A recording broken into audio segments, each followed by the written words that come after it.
Buenos días y bienvenidos a un nuevo programa de misterio. Hoy vamos a hablar acerca de la mesa del rey Salomón, también conocido como el espejo ese del rey Salomón o la tabla del rey Salomón.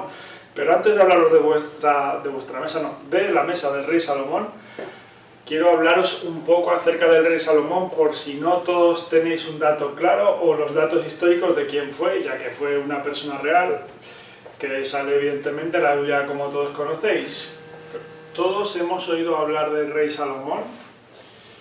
Por daros un dato más histórico, os diré que fue el tercer rey de Israel, que se estima que su reinado duró del 878 al 931 a.C., aunque dicen que murió en el año 922. Se caracterizó por el mantenimiento de la paz tanto interior como exterior en Israel y, además de ello, también por la construcción de un gran templo. También todos conocemos y hemos oído hablar o hemos escuchado de la sabiduría o de la gran sabiduría del rey Salomón, a la cual le deberíamos de dedicar un programa, ya que hay un gran misterio acerca de cómo consiguió esa sabiduría, de los conocimientos que tenía. E incluso se supone que dejó unos libros en los cuales decía cómo obtener esa sabiduría, etcétera, etcétera, pero por el camino mezclan ángeles, demonios y cosas así. Lo vamos a dejar para otro programa. Ahora voy a seguir con los datos históricos, luego pasaremos a hablar un poco más de la mesa o la tabla del rey Salomón. Pues tras su muerte, Israel sufrió la cautividad de Babilonia y la destrucción del templo por Nabucodonosor II. De la gran parte de mitológicos tesoros que son objeto del saqueo que se hallaban en el templo, supuestamente el más extraordinario de ellos que se conocieron es la llamada Mesa de Salomón. Dicen que la mesa los sacerdotes en sitio secreto la escondieron para así lograrlo salvaguardar de un posible saqueo. Este objeto también es conocido como el espejo de Salomón, como os he dicho anteriormente al principio. Pues dicen que fue donde el rey plasmó todo su conocimiento acerca del universo, la forma de la creación, en una especie de esquema geométrico y que a su vez contenía el nombre verdadero de Dios, conocido como Shem Shemáfora. A todo esto no estoy diciendo que el Shem Shemáfora sea el verdadero nombre de Dios, sino que ahí plasmó el verdadero nombre de Dios, que es un nombre que dicen que no se puede pronunciar, pero, ¿cómo os diría esto? A esa forma de nombre la llaman Shem Shemáfora. También dicen que en el año 70 una parte del tesoro cayó en manos de los romanos cuando las legiones de Tito tomaron Jerusalén, destruyendo el templo, haciéndose con la tabla de Salomón. Se dice que Flavio Josefo fue testigo presencial y afirmó que entre los tesoros saqueados en el templo de Jerusalén se sustrajo una mesa de oro que pesaba varios talentos de oro. El tesoro fue depositado en el templo de Júpiter Capitolino I y más tarde fue llevado a palacios imperiales. Ahí se mantuvo hasta que en el año 410 el rey Godo Alarico conquistó Roma, trasladando el tesoro a Tolosa, capital de los godos. En el año 507, Alarico II tuvo que salir por patas de Tolosa, siendo perseguido por los francos y los burgundos, escondiéndose en España. Se dice que el tesoro fue trasladado a Toledo, capital de España. En ese momento, Toledo era la capital de España, ya sabéis que Madrid ha sido la última capital, pero Toledo fue durante mucho tiempo capital de España. Incluso dicen que se encontraba en un punto más céntrico. Pero bueno.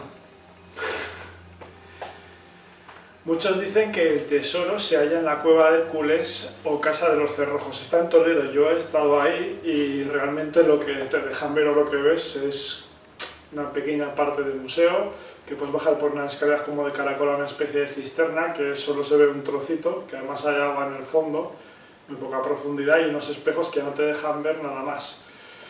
No sé si eso es la cueva Hércules o realmente hay mucho más detrás de esos espejos, pero es lo que nos enseñan a los turistas. Otros, en cambio, hablan de que el tesoro no fue a Toledo, sino que fue trasladado a Jaén o incluso a costas andaluzas. Sea como sea, en ese supuesto traslado a Toledo se pierde la pista fehaciente acerca de la mesa de Salomón. El tesoro de los godos acompañaría en su huida a los visigodos. Este tesoro, llamado el tesoro de los godos, el que acabamos de hablar que estaba escondido en la cueva de Hércules, acompañaría en su huida a los visigodos rumbo a Francia, por aquel entonces llamada la Galia, pasando por Barcelona. Y con destino final se supone que fue Toledo otra vez, donde fue guardada durante siglos en la cueva de Hércules o Casa de los Cerrojos de nuevo. Algo a lo cual yo no le encuentro mucho sentido, pero es lo que dice la historia. Se supone que sería llevada a Medinaceli más tarde para salvaguardarla del saqueo de Tarik en la conquista musulmana. Las alusiones más antiguas de Alcalá hacia las crónicas musulmanes se remontan a los años de la conquista y hay relación con la mesa de Salomón. El caudillo Tarik habría encontrado la mesa en un escondrijo en la cueva del Zulema. No tengo y no he buscado referencias acerca de esa cueva o dónde pudiera estar. Sea como sea, en esas mismas referencias se describe la mesa como con 365 patas de oro y miles de esmeraldas engarzadas en ella. Cuentan que Tarik atravesó montañas y tras el largo camino llegó a una ciudad bautizándola como Madinat al-Maida, mesa de la ciudad. Habría que buscar referencias a esa ciudad porque probablemente sea la ciudad en la cual se halló la mesa por última vez. ¿Se halló la mesa por última vez? O tal vez la mesa siga ahí hoy en día. Sea como sea, hemos estado dando datos históricos y la mesa en sí se supone que tenía como propiedades mágicas. Hay muchas referencias, ahora os voy a detallar unas cuantas de ellas. Dicen que, por ejemplo, los alimentos sobre ella eran imperecederos, no se estropeaban. Otros dicen también que Salomón en ella podría haber reflejado acontecimientos, otros lugares o incluso el futuro o el pasado. Cuentan muchas cosas. Se supone que posee facultades místicas, incluso hay quien afirma que tiene la propiedad de contactar al poseedor de la mesa con el mismo Dios.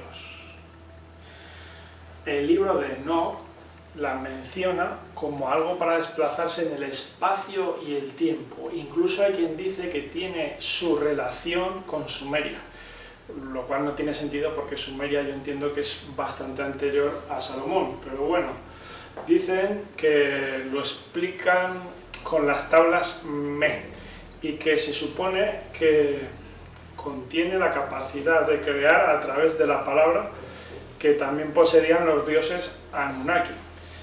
En la mesa de Salomón se dice que es el nombre de Dios, pero bueno, sigo explicando. Aunque probablemente lo más cierto es que fuera creada por el rey Salomón inspirado por Dios, o eso es lo que se supone que es la mesa del rey Salomón, que nada tiene que ver con las tablas Me que hablábamos de la antigua Sumeria, por dejar un poquito las cosas más claras.